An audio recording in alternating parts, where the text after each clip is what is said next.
काहीतरी डागडुजी तरी करा. तर हे दुर्दैवाने सरकार डागडुजी पण करायला तयार नाही. त्यांचं म्हणणं आहे आमचा पीएमआरडीएचा मोठा प्लॅन आहे. पीएमआरडीएचा 900 कोटी रुपयाचा प्लॅन आहे, तो आमच्या पदरात कधी पडणार?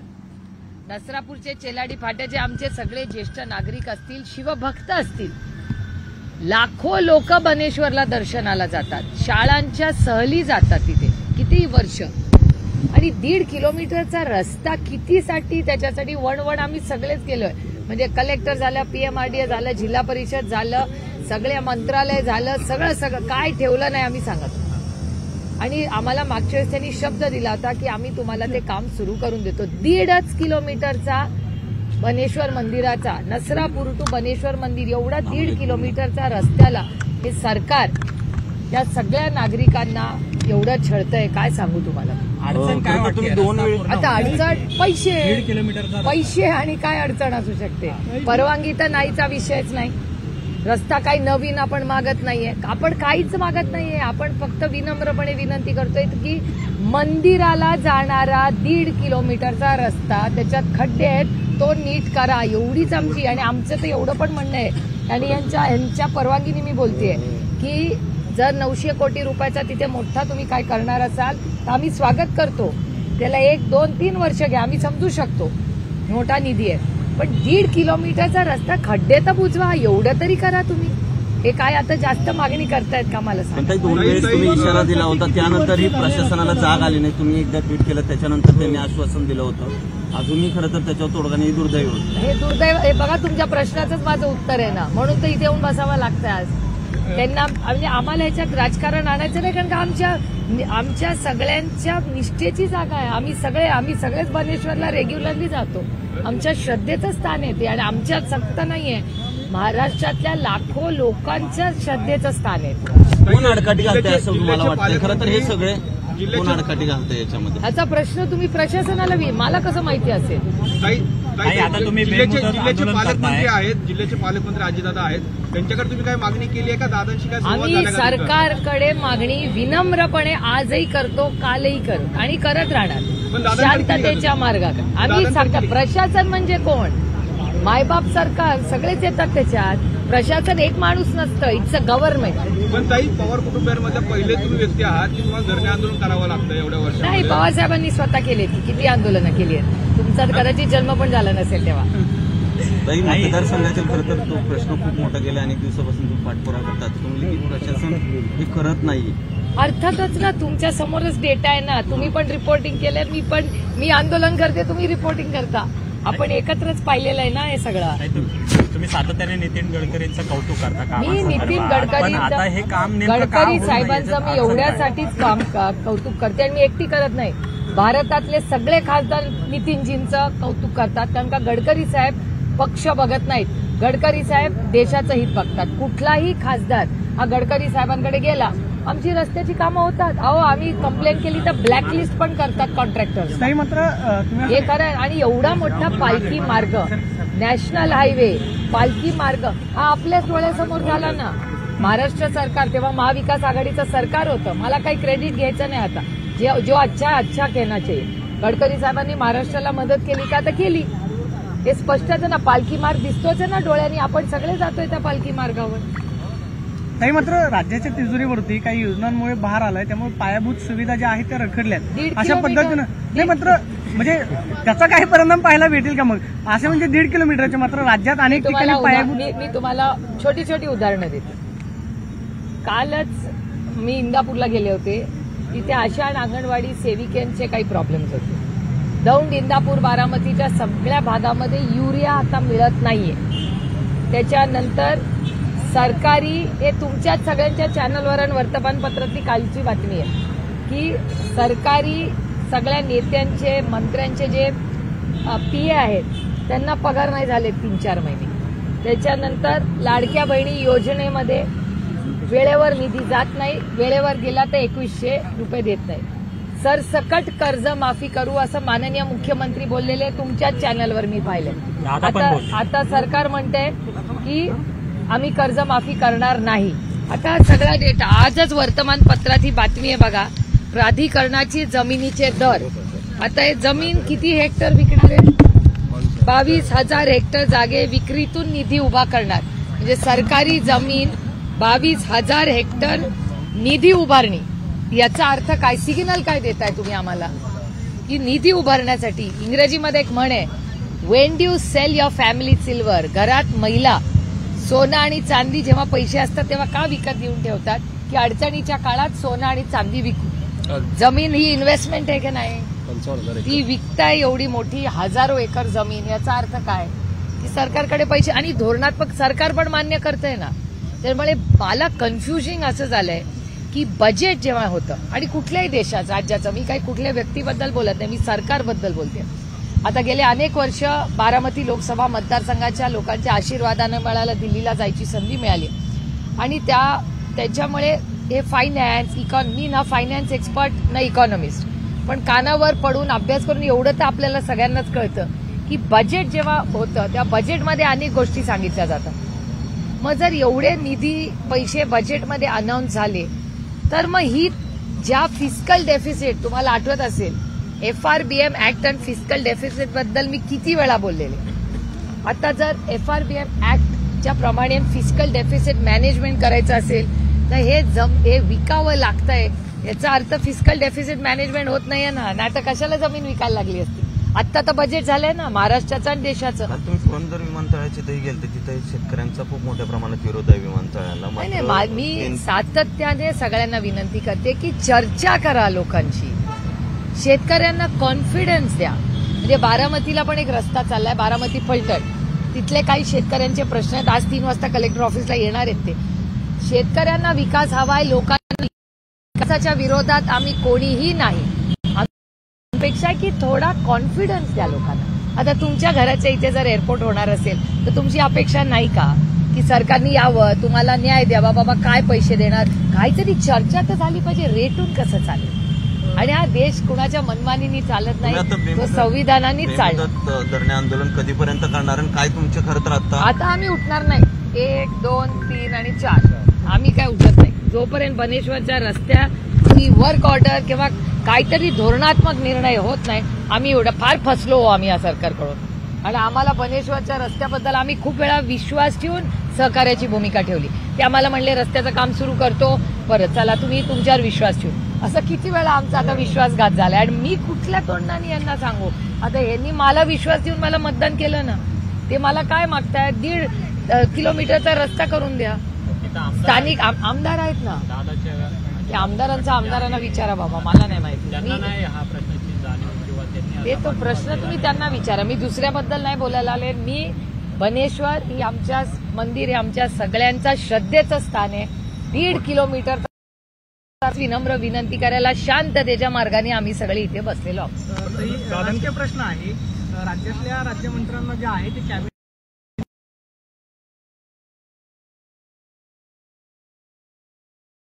अधिकार दिले. राज्यमंत्र्यांची नाराजी मुख्यमंत्र्यांपर्यंत पोहोचलेली आहे की कॅबिनेट मंत्र्यांनी मग राज्यमंत्र्यांचे अधिकारच दिलेले नाही. त्यामुळे आता मुख्यमंत्री कार्यालयाला माहिती मागावी लागते.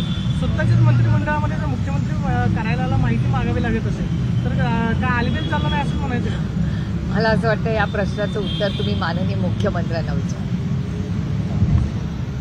ताई, एक आंतरराष्ट्रीय प्रश्न आहे, जे अमेरिकेचं धोरण पाहायला मिळते त्याच्यामुळं देशाच्या काय आपल्या अर्थव्यवस्थेवरती परिणाम पाहायला मिळतो की अमेरिकेनं चीनवरती जवळपास 104% कर जो आहे तो लादलेला आहे.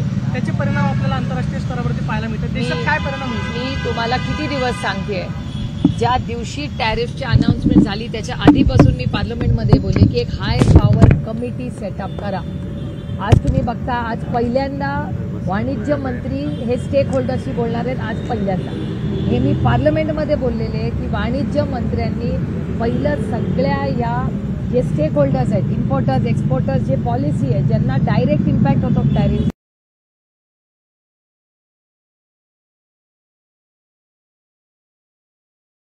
अजित रानडे राहतात, ही सगळी एवढे जे एक्सपर्ट्स आहेत हे सगळे एक्सपर्ट महाराष्ट्रात आहेत. त्या बोलवा ना या तज्ज्ञांना, घ्या ना कमिटी करा आणि टॅरिफवर डिस्कशन करा. तुम्ही बघा सिंगापूरच्या प्रधानमंत्र्यांनी किती पारदर्शकपणे भाषण केलंय, ते जरूर प्रत्येक व्यक्तीने ऐकलं पाहिजे. आणि त्यांचा टॅरिफ 10% आहे, आपण 27ला आहोत. तरी त्यांनी पारदर्शकपणे पॉलिसी केलेली आहे. तशीच आपण तातडीने करणं गरजेचं आहे. आणि आज पण मार्केट कोलॅप्स झालंय. मी 1 महिन्यापूर्वी पार्लमेंटमध्ये माझ्या भाषणात बोलले होते. मी पुन्हा सांगते, मी तज्ज्ञ नाही ना फायनान्स ना इकॉनॉमिक्स, पण जर मला कळू शकत होतं की मार्केट क्रॅश होणार आहे तर सरकारला नाही का लक्षात आलं. वरून नरेंद्र मोदी काल असं म्हटले की विरोधकांनी हा कायदा मुस्लिमांच्या हिताचा आहे, मात्र विरोधकांनी मुस्लिम लोकशाही हो, प्रत्येकाला बोलायचा अधिकार आहे. प्रत्येक बाजू आपापली बाजू मांडणार. जे वास्तव आहे ते त्या डिबेटमध्ये त्या दिवशी बाहेरच आलं. सुनील तटकरे पक्षाच्या बैठकीमध्ये असं म्हटले, काही मुस्लिम प्रवक्त्यांनी वक्फ बोर्डासंदर्भात त्यांच्याकडे तक्रार केली. ते असं म्हटले की मतदान होण्याच्या आधीच तुम्ही आमच्याबरोबर चर्चा करायला पाहिजे होती, तेव्हा का नाही केली. आता वक्फ बोर्डाचं विधेयक जे आहे ते मंजूर झालेलं आहे, आता काहीच करता येणार नाही, आपण आता भाजपसोबत गेलेलो आहोत. म्हणजे पक्षातल्या मुस्लिम समुदायाला विचारात घेतलं जात नाही का काय म्हणतात. तुमच्या पक्षाचा अंतर्गत प्रश्न आहे. मंगेशकर रुग्णालयाच्या संदर्भानं अहवाल येत आहे, पण अहवालात ठोस कुठल्याही पद्धतीने कुठलंही असं एक वाक्य नाही की रुग्णालयाला कारवाई केली जाईल. जरी कारवाई केली एक तर उशिरा का होईना जी पुणा म्युन्सिपल कॉर्पोरेशन, म्हणजे परवा 48 तासापूर्वी आम्ही पुणा म्युन्सिपल कॉर्पोरेशनला गेलो होतो आणि सगळे माझे सहकारी होते तिकडे. माझ्या सगळ्या सहकाऱ्यांनी त्यांना सांगितलं की एखाद्याचा 5-7 हजार रुपये जर टॅक्स भरला नाही तर त्याच्या घराच्या बाहेर जाऊन हीच पुणा म्युन्सिपल कॉर्पोरेशन बँड वाजवते. करेक्ट? 5-10 हजार रुपयासाठी. आणि तो काय बिचारा फार काही वर्ष थकत नसतो, त्याची नोकरी गेलेली असते, EMIचा प्रॉब्लेम असतो म्हणून तो थकवतो. तो या देशाचा इमानदार नागरिक आहे. त्याच्याकडे तुम्ही बँड वाजवता आणि 27 कोटी रुपये उडवले. तिथे तुम्ही काही शब्द पण काढत नाही. आणि तेव्हा आम्ही सगळ्यांनी सांगितलं होतं एकत्रपणे की जर तुम्ही 48 तासात काही ऍक्शन घेतली नाही तर आम्ही आंदोलनाची तीव्रता वाढवू. आणि आज निर्णय उशिरा का होईना पुणा म्युन्सिपल कॉर्पोरेशन हल्लं देव पावला रामकृष्ण हरी. म्हणजे उशिरा का होईना त्या दिवशी आपण या सगळ्यांनी मिळून इशारा दिला म्हणून 48 तासाच्या आत नोटीस तर गेली. हाच कारभार आहे त्या पुणा म्युन्सिपल कॉर्पोरेशनचं. हे दुर्दैव आहे. मी जड अंतकरणातून नाही म्हणते, कारण का मला नाही कॉर्पोरेशनवर उगाच नावं ठेवत बसायची, पण काय करणार अशा परिस्थितीत. आणि तुम्ही जे म्हणला की मी त्या फॅमिलीकडे जाऊन आलेले आहे, आम्ही सगळेच एकत्र गेलेलो आहोत. मी डिटेल्स शेअर करणार नाही कारण का त्या कुटुंबाची प्रायव्हसीचा आपण मान सन्मान केला पाहिजे.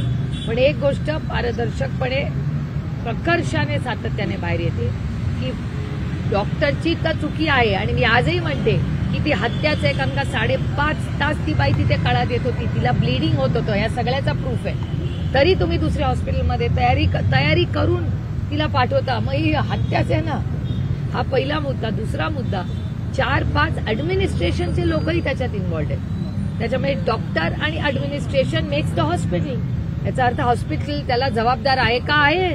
त्यांना सुटका, कुणालाच सुटका नाही. जो जो त्याच्यात इन्व्हॉल्व आहे त्याला सुटका नाही, त्याला माफी नाही. हत्येचा गुन्हा दाखल झाला पाहिजे. मला असं वाटतं की माननीय मुख्यमंत्री आतापर्यंत त्यांनी ऍक्शन घेतलेली आहे. माझी अपेक्षा आहे आणि अतिशय विनम्रपणे महाराष्ट्राच्या माननीय मुख्यमंत्र्यांना मी विनंती करते की आतापर्यंत कोणीही त्याच्यात राजकारण आणलेलं नाही. आम्ही या राजकारण आणू इच्छित नाही.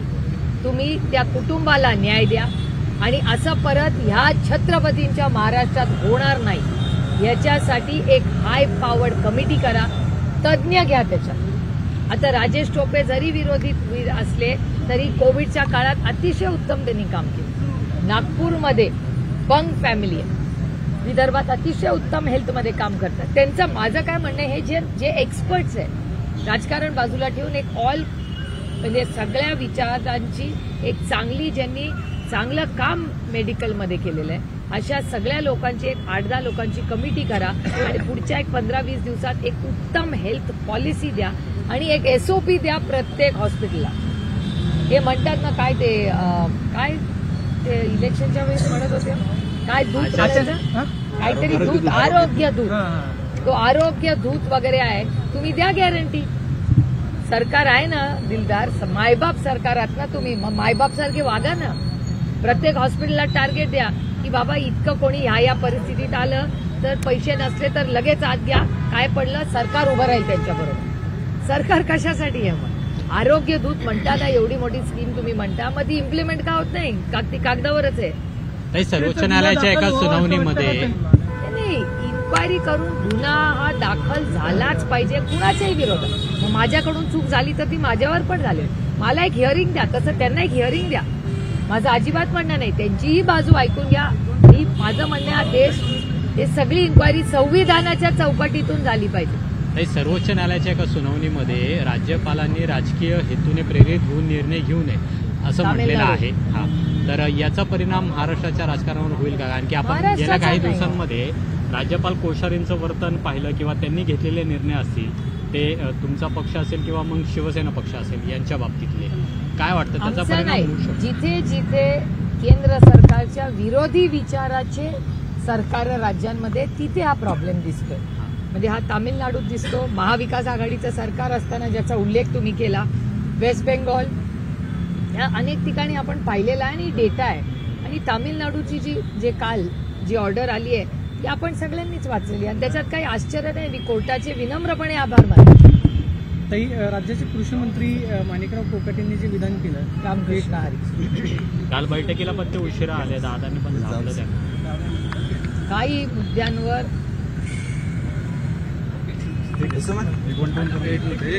कशाला आधार? करायचं का म्हणतो?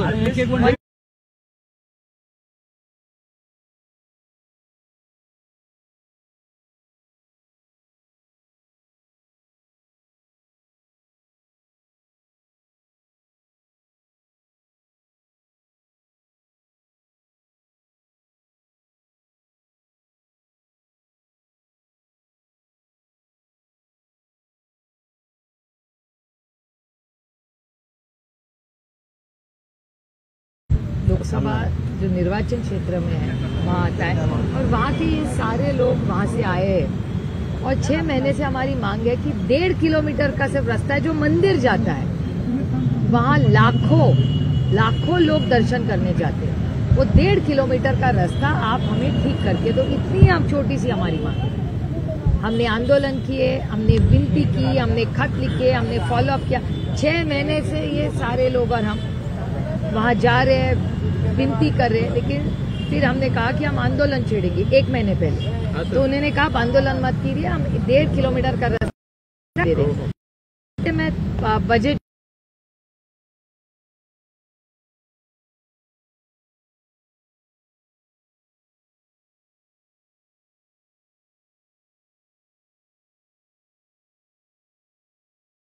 देश की अर्थव्यवस्था भी काफी मुश्किलों से गुजर रही है, शेयर मार्केट हो या फिर जिस तरह यूएस के टैरिफ लगाए हैं.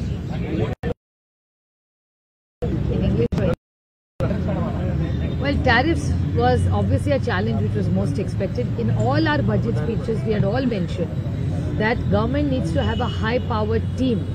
And let's keep politics aside and get all the stakeholders involved. I mean, justice delayed is justice denied. But after a much delayed reaction, I welcome today's Commerce Ministry's intervention of finally taking a meeting. We have been talking for a month. This is not a surprise. So we were hoping that would have been convened much earlier. And we were requesting the government to be prepared for this tariff intervention, which Singapore has shown leadership in that. Ma'am, last question. Tahur Rana, the 2611 accusation to be extradited likely tomorrow. I am focused on all the local issues. So we are right now, let's wait for what happens in that case. It is a very painful journey for all those families. Justice delayed, as I said, is justice denied. But better late than never. But clearly, let's wait for it to really happen, because I've been hearing about it. We are not sure when, what, how. So let it really happen first of all. Then we will react. But right now, all these people who are sitting here are senior citizens and fighting for the rights. कशाला आता एक एक येत आहे. मंदिराच्या रस्त्यासंदर्भात सुप्रियाताई ज्या आहेत त्या धरणे आंदोलनाला पुणे जिल्हाधिकारी कार्यालयाच्या बाहेर बसले. ताई, खरं तर अतिशय दुर्दैव म्हणावं लागेल, या रस्त्यासंदर्भात तुम्ही गेले अनेक दिवस पाठपुरावा करता, आता धरणे आंदोलनावर हा दुसरा मार्गच राहिला. दुसरा मार्गच राहिला. सगळ्यांना विनवण्या करून थकून गेलो. आणि ही आमच्या सगळ्यांची श्रद्धेची जागा आहे. लाखो भक्त तिथे येतात दरवर्षी. आता एवढं जर सरकार करू शकत नसेल ते खूप दुर्दैव आहे. त्यांनी पाठपुरावा करत होता, कोणाकडे केला होता आणि आता सगळ्यांकडे सरकार दरबारी सगळं PMRDA, पुन्हा म्युन्सिपल पुन्हा नाही कलेक्टर, जिल्हा परिषद, PMRDA सगळं सरकार पण काय उत्तर मिळाले? कारण 2 वेळेस तुम्ही करतो दरवेळी तो तेच पण उत्तर काय आहे. आडकाठी येते? आता हे तुम्हाला सरकारलाच विचारायला लागेल ना, याचं उत्तर माझ्याकडे असतं तर मी कशाला इथे बसतो. खरं तर मतदारसंघातील अनेक प्रश्न आहेत. विमानतळाचा प्रश्न आहे, त्या संदर्भात काल तुम्ही पाठपुरावा केला. त्या ठिकाणच्या लोकांचा विरोध आहे. आता केंद्रीय मंत्री म्हणतात की त्या ठिकाणची जागा आता फिक्स झाली, ती ताब्यात घेतली जाईल. बघूया ना, माझी सरकारला विनंती आहे. मी मागेही कलेक्टरांशी बोलले होते याच्याबद्दल आणि मुरली अण्णा मोहोळ यांच्याशी माझी दिल्लीत भेट झाली. त्यांची सहकार्याची भूमिका आहे, त्याच्यामुळे माझ्या अपेक्षा आहेत. कारण का मुरली मनोहर हे एक सुसंस्कृत लोकप्रतिनिधी आहेत. माझा अनुभव, मी त्यांना फार वर्ष काही ओळख नाही, पण दिल्लीत त्या निवडून आल्यापासून माझा खूप संबंध त्यांच्याशी आला. अतिशय सुसंस्कृतपणे ते काम करत आहेत दिल्लीमध्ये. त्याच्यामुळे माझी अपेक्षा आहे की ह्या सगळ्या लँड ॲक्विजिशनमध्ये ते कुणावर अन्याय करणार नाहीत किंवा सरकार कुणावर अन्याय करणार. खरं तर बनेश्वरच्या संदर्भात तुम्ही आता बेमुदत काय थांबणार, तिथे काय आश्वासन? आता बघूया सरकार काय म्हणते. आता बसलोय आम्ही सगळे वर्तमानपत्र आले, कधीपर्यंत आंदोलन? जोपर्यंत आमचा रस्त्याचा काही निर्णय होत नाही तोपर्यंत आम्ही इथून कोणी आणणार नाही. खरं तर मंगेशकर हॉस्पिटलवर अजून कुठली कारवाई झाली नाही. 2 अहवाल आले, अजून एक अहवाल येणं बाकी आहे, तो मुख्यमंत्र्यांकडे सादर झाला.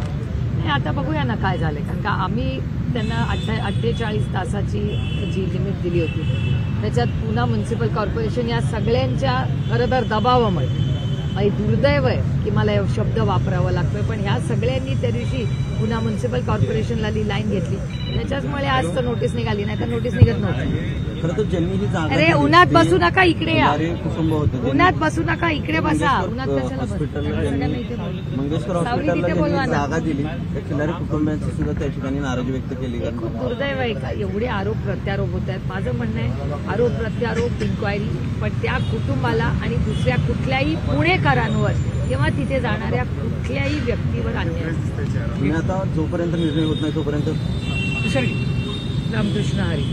आपल्याबरोबर खासदार सुप्रियाताई सुळे आहेत.